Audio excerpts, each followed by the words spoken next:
by asking, what is your name and what do you do? I'm Jack Bensley. I'm the brewmaster of Main Street Brewing. Okay, so Jack, we showed up today and you guys, you had a bunch of old wood barrels and you were, you had some hoses in there and stuff. What were you doing? We were emptying bourbon barrels. They're old Forester bourbon barrels. We came and buy that bourbon here. It's kind of similar to Woodford Reserve. We've had Imperial Stout aging in there since last December. Oh wow, okay, so why do you take your Imperial Stout and put it in a barrel for a year? Well, you're going to be able to taste the difference here and see, and I mean I like the non-barrel aged version as well, but the changes that are going to happen during that time span, the hops are going to start to fade out. We're going to pick up the bourbon. Obviously that's going to happen nearly straight away, right? The bourbon that's in the barrel is going to soak into the beer, and then there's a little bit of oxygen pickup that actually kind of helps mellow the beer a little bit, and those hops are going to fade, like I said, and it ends up tasting like a totally different beer. Like I wonder if Jamie can see even just the color difference. Yeah. Look at the leg. Okay, so this is the one here that's been barrel aged, and it's almost like inky. Yeah, like when you kind of swirl it around. Yeah. And this one looks and feels just like a dark beer almost. Okay, so let's try this one. It tastes like a good Main Street Imperial Stout.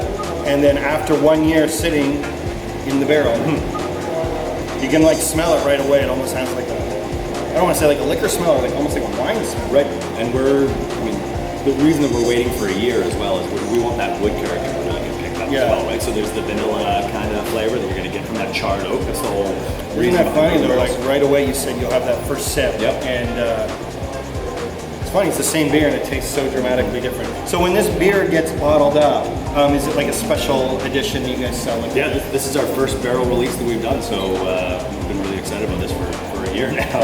It's going to go into 650 ml bottles, wax dip, the homeo deal, so that you can cellar it. We're going to bottle condition it. Oh, so you could leave it sitting in your house a little bit longer? Absolutely, that's the idea behind bottle conditioning as well, right? You can use up any oxygen that's in the bottle and allow it to be able to cellar even longer. If you want to lay that down and taste it in 5 years, then absolutely. Okay, so the beer is going to be, when it's barrel aged and it's going to go into the bottle, it's going to be called the Stag Pheasant. Yep. So what is that about? So the guys that started the brewery that eventually became Vancouver Breweries, which is where we're standing right now. The old haunted brewery. There we go. Yeah. So this whole block would have been Vancouver Breweries. Well, before that it was Doring and Marstrand Breweries. So Doring and Marstrand, one of them was a brewer.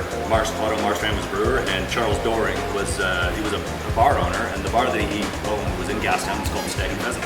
So we have a photo of him standing in front of his bar. It was a great name for a beer. So it's like an old 1800s tavern in Gastown. That's it. That's it. Next thing you know, he's making beer with Otto Marstrand, and it's Doring and Marstrand Brewing.